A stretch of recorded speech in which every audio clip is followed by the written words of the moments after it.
BBA, BCA, BCom computer కోర్సులో 100% placement లభించే ఏకైక డిగ్రీ కాలేజ్ కూకట్పల్లిలోని ఐక్రియేట్ డిగ్రీ కాలేజ్. గుడివాడ నియోజకవర్గంలో తీవ్ర ఉద్రిక్తత చోటు చేసుకుంది. మాజీ ఎమ్మెల్యే కొడాలి నాని పిఏ ఆచంట లక్ష్మోజీపై గుర్తు తెలియని వ్యక్తులు దాడి చేశారు. మచిలీపట్నంలో పౌర సరఫరాల శాఖలో విధులు పూర్తి చేసుకుని వస్తున్న లక్ష్మోజీపై దాడి జరిగింది. 8 మంది గుర్తు తెలియని వ్యక్తులు ఒక్కసారిగా దాడి చేశారు. ఈ దాడిలో లక్ష్మోజీకి తీవ్ర గాయాలయ్యాయి.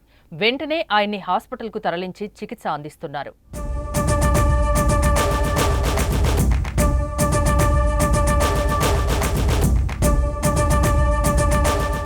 లక్ష్మోజీ ప్రస్తుతం మచిలీపట్నం కలెక్టరేట్లోని పౌర సరఫరాల విభాగం ఆర్ఐగా పనిచేస్తున్నాడు. సోమవారం విధులు ముగించుకుని మచిలీపట్నం నుంచి రైలులో గుడివాడ చేరుకున్నాడు. రైల్వే స్టేషన్ పక్కనే సిఎస్ఐ చర్చి ఆవరణలో తన బైక్ తీస్తున్న క్రమంలో దుండగులు దాడికి పాల్పడ్డారు. లక్ష్మోజీపై దాడి చేసి అక్కడి నుంచి పరారయ్యారు. ఈ ఘటనపై పోలీస్ శాఖ అప్రమత్తమైంది.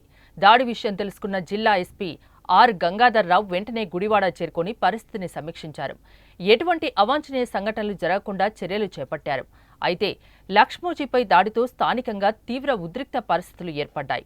అసలు దాడి చేసింది ఎవరు, ఎందుకు చేశారు, రాజకీయ కక్షలా లేదా వ్యక్తిగత కక్షలా అన్నది తెలియాల్సి ఉంది. కొడాలి నానికి పీఏగా ఆచంట లక్ష్మోజీ గత 10 ఏళ్లుగా వ్యవహరిస్తున్నారు.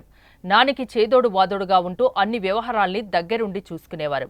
ఇటీవల జరిగిన అసెంబ్లీ ఎన్నికల్లో కొడాలి నాని కోసం ఉద్యోగానికి సెలవు పెట్టి ప్రచారం నిర్వహించారు. నానికి అత్యంత దగ్గర మనిషిపై దాడి జరగడంతో ఒక్కసారిగా గుడివాడ రాజకీయం వేడెక్కింది.